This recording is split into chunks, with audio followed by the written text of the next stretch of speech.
Cinderella, folks. Have you heard of it? Of course you have. Everyone has. The story has been told and retold countless times. From Disney movies, to Broadway musicals, to Disney movies again, to Broadway musicals again, and, as announced in 2018, Broadway musicals again.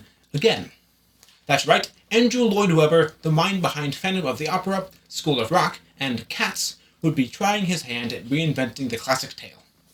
For the most part, people were excited. That wouldn't last long. The story of Andrew Lloyd Webber's Cinderella was pretty normal when it first began. There was an investor showing in May of 2019, and official workshops would begin later that year. Carrie Hope Fletcher, of Heathers and Other Things, I assume, was set to play the iconic princess. They had a full cast to round off the show, and they had finally secured the Gillian Lynn Theatre for an opening in September of 2020. Then, because there was no reason not to, they opened without a problem. Obviously, not, as Broadway shuttered its theaters indefinitely out of concern for the then-novel coronavirus. Theaters on the West End closed right along with them, leaving Cinderella's September opening hanging in the balance.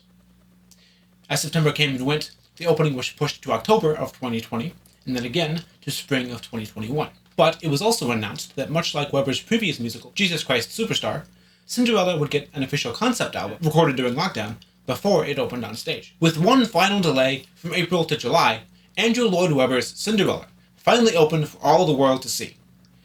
And it was weird. Buckle up. The people of Belleville, France, are about to win the title of Most Attractive Town for the 50th year in a row, and they commemorate the occasion by putting up a statue of Prince Charming, who died before the show started fighting a dragon. Things go south when they discover that the statue has been vandalized, and they lose the title. People suspect the local rebel Cinderella might be behind it. Seeking respite from it all, Cinderella confides in childhood friend and brother to the late Charming, Prince Sebastian, who, being in love with her, asks her to come to the royal ball, where he must choose a bride. Cinderella's stepsisters tell her she could never be pretty enough for the ball, so she visits the local plastic surgeon, named the Godmother, to become pretty. In Act 2, Cinderella and Sebastian dance, but the Queen arranges Sebastian's marriage to one of her stepsisters. Cinderella, heartbroken, runs away. Before Sebastian can get married, though, Prince Charming, not dead after all, comes back to convince him to escape the arranged marriage and pursue his true love, Cinderella. He does, they kiss, and the end. The show received mostly positive reviews, with many praising the concepts and performances, but with some saying that the book and music could use a touching up. Despite any critics' misgivings, though, it seemed like Andrew Lloyd Webber's Cinderella had finally escaped the turmoil. Until... On May 1st, the show's official Twitter account posted that Cinderella would close on the West End on June 12th. Alongside the usual, "No! Now I'll never get to see it!" from the fans, came an unexpected, "Wait, what? Nobody told me that," from the cast of the show. Apparently, the people involved with Cinderella had been told about the closure after a Sunday matinee performance. Many of the principal cast, though, including Cinderella herself, had taken that Sunday matinee show off, meaning that they all found out that their jobs were terminated through social media. Andrew Lloyd Webber insisted that, quote, every effort was made to let everyone know. But some people didn't buy it. Cast members, fans, even the Secretary of Actors' Equity, all denounced the move. Luckily, though, this is the most drama that Andrew Lloyd Webber would have to deal with. Until... On September 16th, a rogue New York Post article was published, claiming that Andrew Lloyd Webber's Phantom of the Opera, opening in 1988, would close on Broadway. Many people were unsure if the news was legitimate or not, but eventually, it was confirmed. After almost 35 years, Phantom of the Opera would close. This caused a commotion in the theater world, showing just how bad theater had been impacted by the pandemic. Little did they know, it was about to get a whole lot badder. In May of 2022, it was announced that Andrew Lloyd Webber's Cinderella would be transferring to Broadway in 2023. It would come with some updates to the book and music, and a new name. Instead of being called Andrew Lloyd Webber's Cinderella, it would be called Andrew Lloyd Webber's Bad Cinderella, named after a song in the show called Bad Cinderella. Nobody was quite sure why they changed it. Some people thought it was to try to differentiate itself from the Disney version of the story, while others were worried it was to try to get ahead of any bad reviews.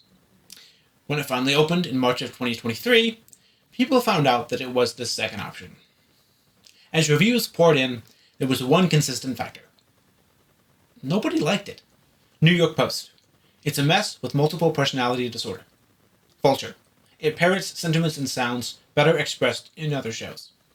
The New York Times. Bring earplugs. Not just because the songs in Bad Cinderella are so crushingly loud. The dialogue, too, would benefit from inaudibility.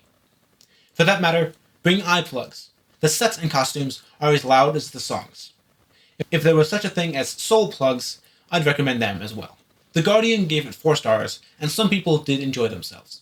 But largely, public sentiment seemed to disagree. Despite its few proponents, Bad Cinderella was deemed a failure upon opening. Will it stay that way? Only time will tell. But however this show came about, whether it was Andrew Lloyd Webber's ego, the higher likelihood of adaptations succeeding on Broadway than their original counterparts, or a genuine spark of inspiration, most people agree, somewhere along the way, things got off track. But this is the Broadway of 2023. Andrew Lloyd Webber musicals flop, Phantom of the Opera closes, A Strange Loop gets so much praise and no press, and Hamilton continues to dominate everything, including this channel, which I'm not apologizing for. Coming out of the COVID-19 pandemic, everyone had a chance to decide what they wanted the future of show business to look like. Unfortunately, the people that actually make the decisions don't want to change. Just a few days ago, Charlotte St. Martin, president of the Broadway League, gave an interview saying that she's comfortable with ticket prices and accessibility being what they are. So, until the opinions at the top change, artists will keep taking shots in the dark to see what works. For every Phantom of the Opera, we'll have a Bad Cinderella. For every Hamilton's worth of press, there will be a Strange Loop's worth. Someday, maybe artistic desire, public availability, and producerial goals will all line up to create the perfect musical. Until then, we've got our Bad Cinderella. We may not be a Belleville right now, but we might just have a shot at getting out of our arranged marriage and deciding our own fate. Man, this is a weird show.